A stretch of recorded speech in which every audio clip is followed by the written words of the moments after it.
Good day, ladies and gentlemen. Welcome back to Ark Survival Ascended, and today is a very important day as I am finally done mutating Elderclaws.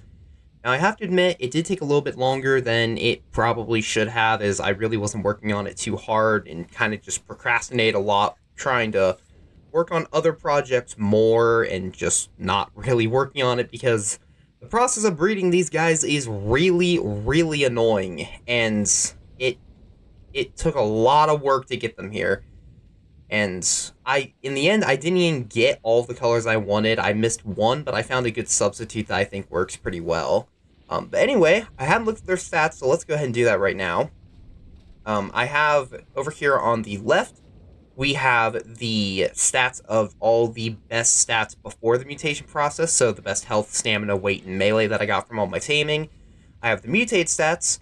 Then here on my own Elderclaw, I have the mutated stats plus the imprint process. I have not leveled him yet. We're going to go ahead and get my Drakeling to max XP and give him some, and then I think we're going to take him to fight the Broodmother and see if he can do it. I'm not really sure if he can, but we're going to try it out anyway. This guy, his name is Trebjorn. I believe that's how I would pronounce it, but it is the Norwegian word for tree and bear. I kind of got the idea off of Steinbjorn, the bear, I guess, world boss, technically, from Fjordur, who is the Norwegian word for rock and bear, so I decided if they added a bear made of wood, why not name it the words for tree and bear? So, Trebjorn. I'm not 100% sure if I'm pronouncing that right, so I do apologize.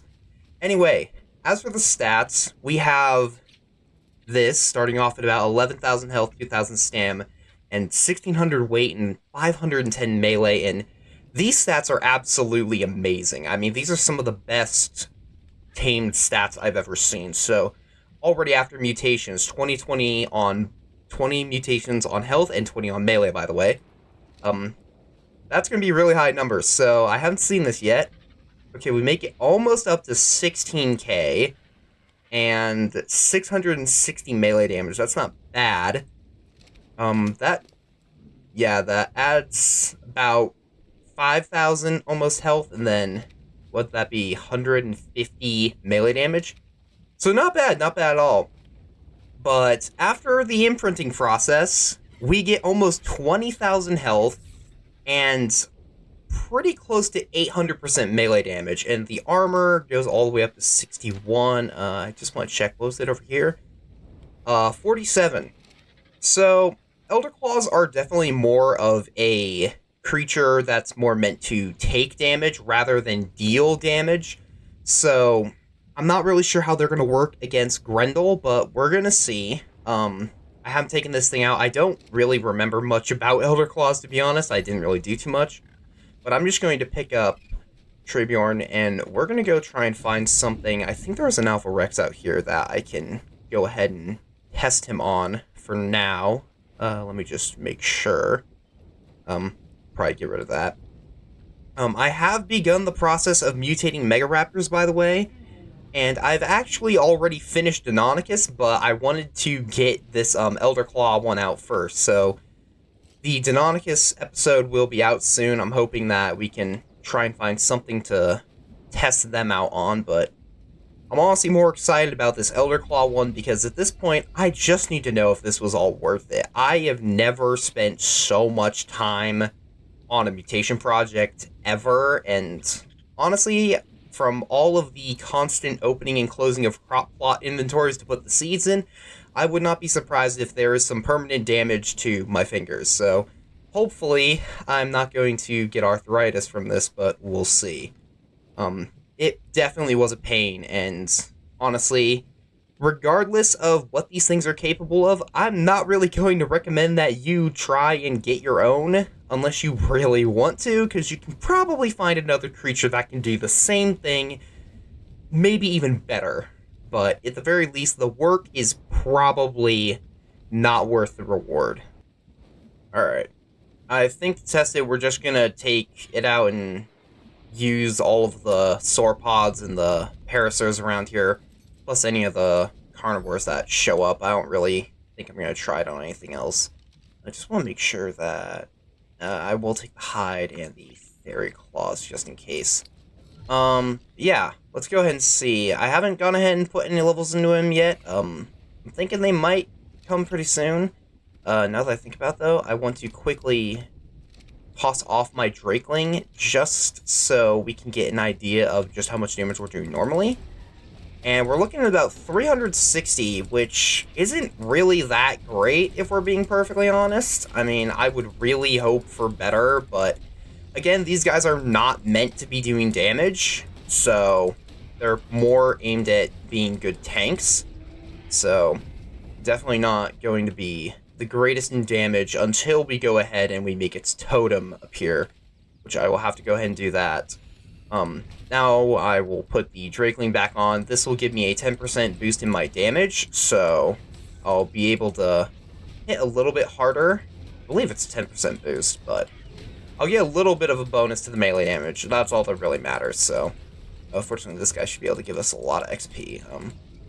I'll definitely need to think about going over and killing some wyverns just to quickly get my Drakeling a little bit of XP so I can go ahead and use the Drakeling to this guy a bunch of levels. I'm thinking either of trying to fight a Karka or maybe even the Broodmother. I really forgot about the lunge attack. That would probably have helped.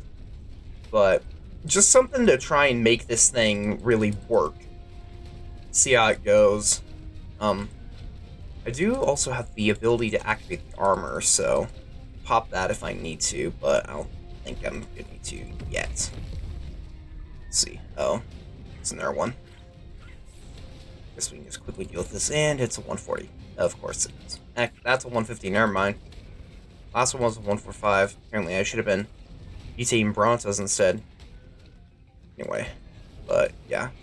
A little bit disappointed with the damage, but the health and the resistance is pretty nice. I think it will still go up with every level that I put into this guy. I'll need to check the health out again, because Grendel is mostly going to be dealing damage through all the damage over time status effects he applies. I believe Grendel himself applies a bleed like the Mega Raptors do, and he summons Deinonychus, which obviously do bleed, so... Though, because Deinonychus bleed is impacted by, it's impacted by the melee damage of the Deinonychus themselves, I think armor can also help you, resist that. But yeah, here we go. Let's see how much health I get. Was that 1,000? Oh my goodness, that is. I can afford to put a lot of levels. Let's go up to 30k for now. Let's see the damage. Damage increases by, I want to say that was like 13%, which takes us up to... Yep, missed. Alright, that's a pretty good amount of damage. I'm not gonna lie, that's kind of impressive. So they weren't looking good to start with, but now that we've gone ahead and put some levels in them, definitely seem to have a lot more power behind it. Yeah, I think I'm gonna have to go kill some wyverns if I wanna get the, get all the XP that I want, so maybe we'll head up there, but yeah. I'm also not mate boosted, which will definitely be a really important factor in any boss fight. That as well as a Utai's Courage Roar, but man, yeah, that damage goes up really fast. I feel like that goes up more than it would on almost any other creature, but I'm probably wrong. But yeah, I think we're going to head up, go get some wyverns so we can apply some XP to this thing, and I'm also going to check to see if I can find a Karka. I don't want to do a Giga simply because the bleed isn't something I want to put up with, but I think that if I fight a Karka, if I apply the, I can't remember what it's called, but the armor, the bark armor, I think it is, then I hopefully should be able to tank a Karka relatively well. I would be a little bit concerned about my damage output not being that high, but maybe I can just have Abomination helping me out. I do have him in my inventory, so yeah, we'll head up and we'll go test this guy out on a Giga or a Karka if I find one, and if not, I'll just go get the XP from some wyverns, and we can go ahead and take him to the Broodmother to really test him out to see if these things could potentially be really good, or if this really wasn't worth my time, but we'll see. Okay, I made it up here to the wyvern area. I don't really know if I want to have him fight the wyverns, simply because, I mean, these things aren't going to be great at killing wyverns. Their damage already isn't the greatest, and wyverns fly, so I think I'm going to try and just take them out from range. For some reason, you're allowed to use weapons on the back of these things, so, I mean, I'm not complaining. I love it when you can go ahead and use weapons on the back of creatures, but I gotta admit, with something this tanky, it does seem a little bit overpowered. So yeah, we'll just quickly have to farm a bunch of experience for the Drakeling. And just get these wolves off me real quick. There we go. Alright. Hopefully this won't take too long, but at the same time, it does take a little bit of time to go ahead and get a bunch of XP on a Drakeling, especially since they nerfed the Poseidon XP. Honestly, that was one of my favorite exploits. I don't know why that was an issue to begin with, but honestly, I kind of wish they kept it. It was really nice to be able to just farm experience off of those guys. But I guess they probably were a bit too easy to kill for that. I really was expecting them to be significantly harder to kill, but they weren't that bad. I'm excited to see what those things can... Oh, boy.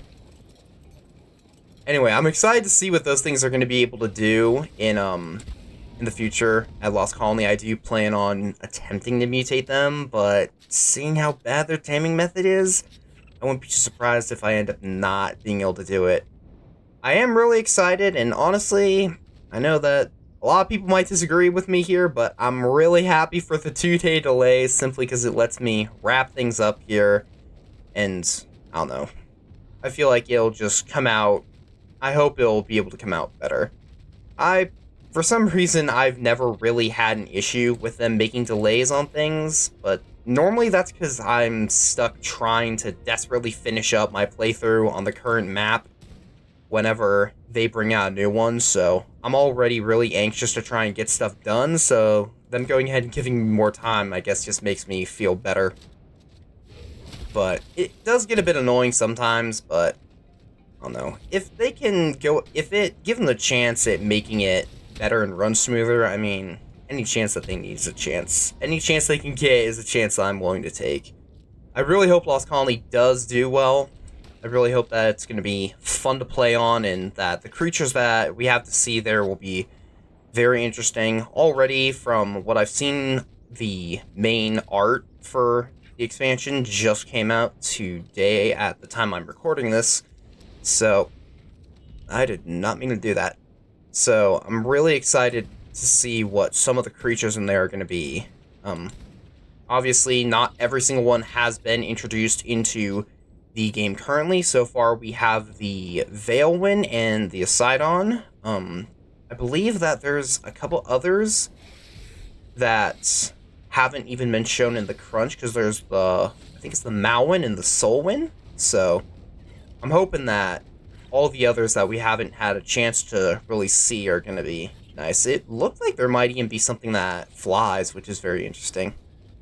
But anyway, I'm really excited for it, and I hope that it comes out and it's not incredibly buggy, but obviously not going to get my hopes too high up because, well, this is Ark. Things never really go that smoothly, don't they? Just find more wyverns. Looks like they might be out, though. Unfortunately, now we got a pyromane to deal with, so yeah, I think I'm just going to try and get out of here. Okay, so I've gone ahead and farmed up all of the XP that I need. So we got 30,000 down there. So let's just go ahead and apply it to our Elderclaw. Just swap this over to experience, and hopefully that should give him a ton of XP. Looks like 31, not that bad. I think since this guy is my own personal one, I will go ahead and give him a little bit more health. I think 40,000 should be good. And then I'll just put the rest of it all into damage. Not really sure how strong that's going to make it right now. I do want to quickly check, though. Is there a Karka on the map? It does not appear so. Is there at least a Giga? Okay, there is a Giga. I don't really know if I want to try it out on a Giga, though, just because the bleed. And Gigas do more damage, so... yeah, I don't think I'm ready to risk a Giga. I'd much rather risk the Brood Mother, because I can at least outrun the Brood Mother, as long as I'm not webbed, but... yeah, I think what I'm going to go ahead and do, I'm going to take this guy down to the Emerald Forest to heal him up at a plant species Z, and then I will go ahead and take him over to the Broodmother, and we can attempt to take her out. We'll see how that goes. I'm not sure if that's really going to work out that well, but we'll see. I'm hoping that I can go ahead and get some good luck. I should probably stay and grab these 2 red drops, see if I can get a Deinonychus saddle or a Mega Raptor saddle. Anyway, I'll be back when I'm down and we're ready to take on the Broodmother, but I will have a few things that I want to do in the meantime, so I will be right back. Alright, so I attempted to go find the Broodmother after going ahead and healing up my Elderclaw, and unfortunately, she just wouldn't spawn, so I attempted a Dino Wipe to see if that would fix it, and she still hadn't spawned since, but fortunately, after that Dino Wipe, there was a Karka up here. So I think I'm just going to try to take out this Karka. I think we should probably be able to do it. It's only a level 25, so I'm not really that worried. I'll just quickly put on the bark shield. Then I should have to just drop the totem, which should be that, I think. Yeah, there we go. Alright. Now, hopefully, if I'm correct, I should be able to just start farming a ton of stacks for the totem off of this Karka. Unfortunately, the totem isn't really that helpful if you're just running around killing things, and it's really only going to be useful if you're taking out something large like a Giga, a Karka, or a boss even. Unfortunately, it seems like I'm almost doing knockback to this thing, which is kind of weird, but whatever. Anyway, but yeah, it's not really that helpful because things have to be close to the totem in order for you to increase its strength. And from what I understand, once it hits 100 and you detonate it, it will go ahead and increase your damage output. It'll give you a status effect that increases your damage output. I think it was either 35 or 70%. I can't remember what it said. I checked earlier, but it was a while ago and I've kind of already forgotten, so. But anyway, it goes ahead and increases your damage if you let the totem charge up to 100, and if it goes all the way to 200, you will go ahead and have the ability to root things in place for 15 seconds with the root burst ability, which I don't think that can work on a Karka, but never mind, it can. It still can fight back, though, so definitely need to be careful about that. I'm just going to let it get back over here. I think the totem's going to break here, though, so I think I need to go ahead and move it. Go. Looks like I lost a few stacks, but that's okay. I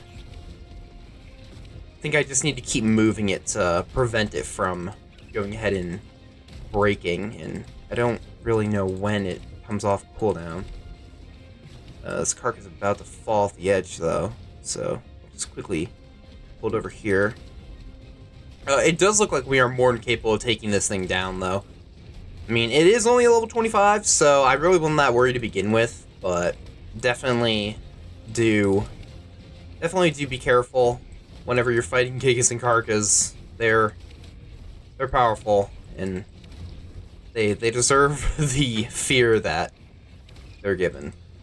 Fortunately, the bark armor looks to be working pretty well. Actually, now that I think about it, I'm going to take it off, just see. Alright, so it probably reduces by about like 40%, I want to say. I would probably still be able to take this thing out without it. I think I need to be using my lunge more often. Seeing that that's where most of the damage is going to come from. But, yeah.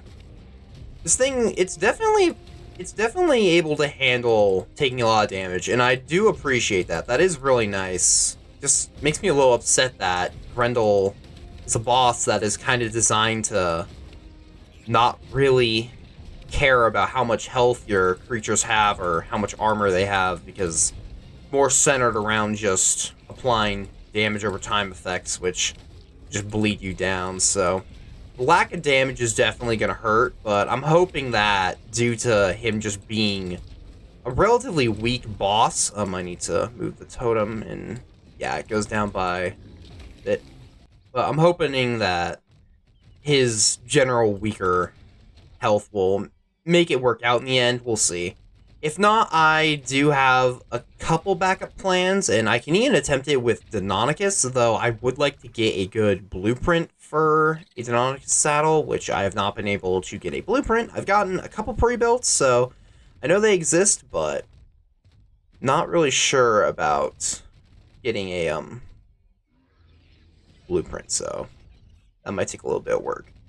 I'm not really sure. Let me just make sure there's another one. What about Giga? Check that out. It does not appear to be a Giga. That's unfortunate. I'm not really sure what else I could test this guy out on. Did get a Giga Heart. I am gonna need some of those, so I'll need to kill more. Maybe I'll try taking out a Giga with, my Deinonychus pack.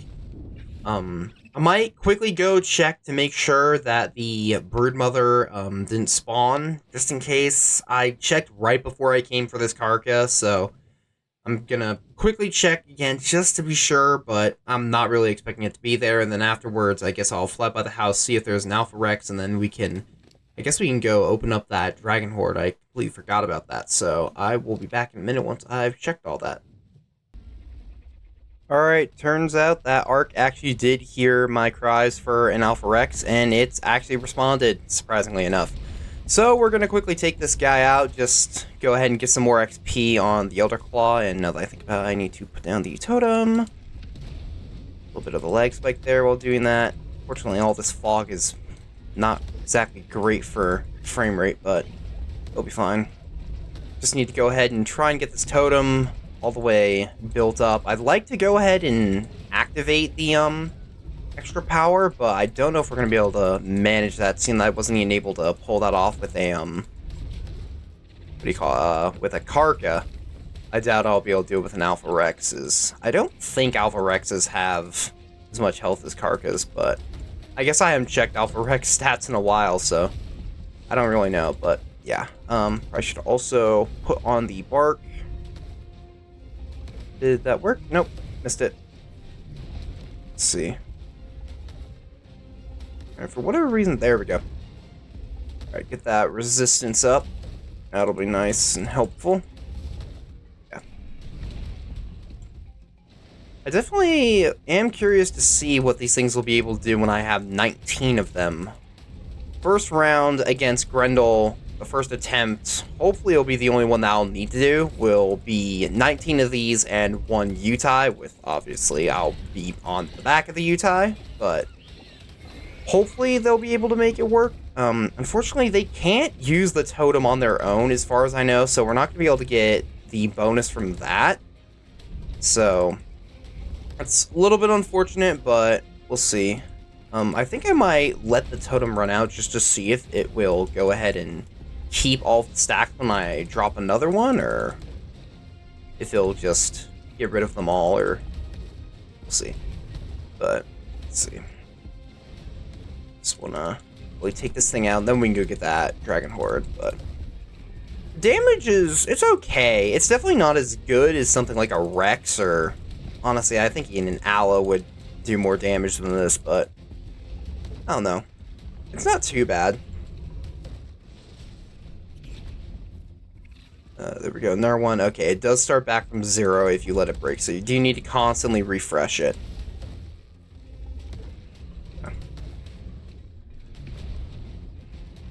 Definitely not the strongest creature, but its ability to tank damage is really good. I don't mind that. There's a few bosses that'd be helpful on, but unfortunately I don't think that tanking is normally the best way to go through most bosses. We'll see, maybe in the future there will be a boss where extending the fight will be a lot more useful than currently. Most bosses, it's normally just a decent mixture of both health and damage can work. Bosses like the dragon and Grendel, because of the percentage damage, it's normally better to mostly specialize in damage over health, but I don't think there's a boss that I would say you want more health and damage currently, so maybe eventually we'll get that, because Elderclaws would definitely be up there, and of course I haven't really been able to test them out at their max damage, seeing I haven't been able to get the totem to 100 yet. I wish I could have, but unfortunately the only thing that I think would allow me to get up there would be the bird mother, and she just doesn't seem to want to spawn, so. It's finally dead though, so just take some of that and just make sure there's nothing else in here I want. Didn't think so. Okay, I guess I'll just put them both in damage, and there we go. Yeah, I think that's the last thing that I really got to test this sucker on. Yeah, it's definitely been interesting.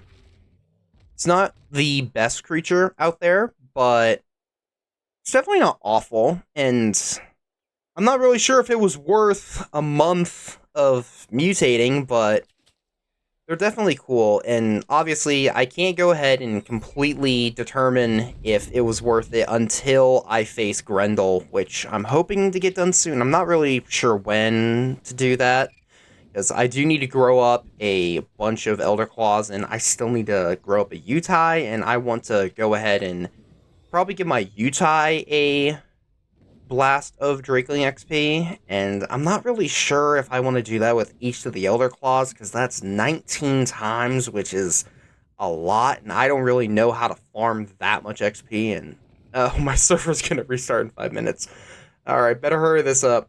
I didn't realize that was approaching that time, so I'll go ahead and get the Dragon Horde, and then I'll have to go ahead and end this one off, but just quickly grab this red drop.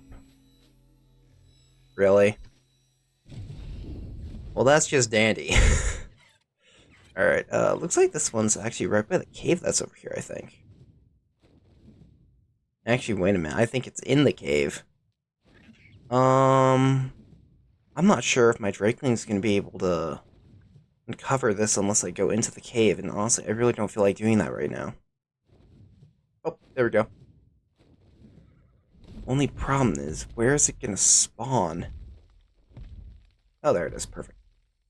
Can I jump into that, or here, I'll just toss out Abomination. He should be tall enough, right? Oh, perfect height. There we go. Let's see. Well, honestly, not that helpful. Yeah, those boots aren't any better. Well, I guess I can go ahead and grind all of these, rocket homing missiles. Those are a really good way to get a bunch of materials, by the way. If you ever find them in Dragon Hordes, definitely take them, because you get, like, easily 44, I think, is about how much I get on average, so you'll definitely get a lot of resources of tossing them all into the grinder. But anyway, that is mutated Elderclaws. Not as much damage as I would have hoped, as I've said a million times by now, but honestly, they're still pretty powerful, and their ability to tank damage is definitely really nice. Again, I did not have a female to mate boost mine, so do keep that in mind, that they are going to get significantly stronger the minute that you give them mate boost, and Courage Roar would make it even better. I will definitely be testing how they deal with Grendel relatively soon, hopefully before the Lost Colony, if everything goes to plan, but yeah. As for if they were worth all of the pain that I had to go through to mutate them, currently, I don't know. I think, for practicality reasons, no, they were not worth mutating, and I wouldn't exactly recommend it. That being said, I'm very glad that I did it, simply just to say I did it. I haven't really looked, but I haven't seen many people do much with these things, and honestly, I don't even know if anyone's mutated these things yet, so definitely not as good as I would have hoped, but they're definitely pretty powerful, and I could definitely see them being useful if you ever have to fight something very large like the Broodmother or other world bosses. Also, even Titans. These things could be a good tank for a Titan fight, just because if you put everything you have all into health, I mean, with the stats that I have, I think after Imprint we were almost at 20,000, so if you give it all 88 levels it could potentially get, that would put you at almost 100,000 plus the armor that they get, and you add on top of that the bark armor, the bark shield, I think,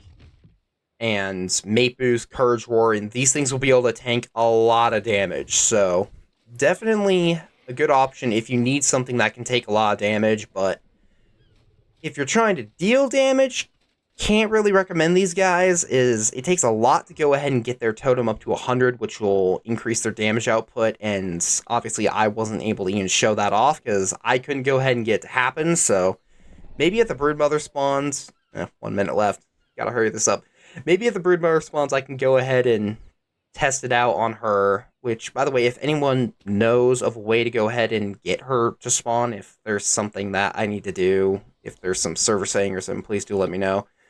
But anyway, that has been Mutated Elderclaws. So, thank you all so much for watching, and until next time, farewell.